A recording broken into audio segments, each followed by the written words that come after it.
Hello everyone, welcome again to parade beauty. આજે હું લઈને આવી છું એકદમ ટ્રેન્ડિંગ અને લેટેસ્ટ બ્યુટીફુલ વન પીસ નું કલેક્શન.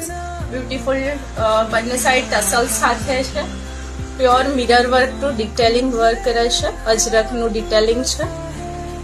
નેક પેટર્ન્સ તમે જોઈ શકો છો. એકદમ કમ્ફર્ટેબલ ફેબ્રિક છે. 3/4 સ્લીવ્સ રહેશે અને સ્લીવ્સમાં પણ અજરકનું ડિટેલિંગ રહેવાનું છે.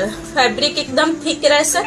તમે as a one piece only પણ વેર કરી શકો, પાર્ટી વેર ઓર મેરેજ ફંક્શન્સમાં પણ વેર કરી શકો. એક મેં વેર કર્યો છે dark green trending royal blue shade પર અવેલેબલ છે. તમે મિરર વર્ક અને અજરકનું બ્યુટીફુલ ડિટેલિંગ જોઈ શકો છો. એકદમ ડિફરન્ટ કલેક્શન્સ છે. તમને જનરલી આવું કલેક્શન્સ જોવાને સલ્સ આપેલા છે. સાઈઝ રહેવાની છે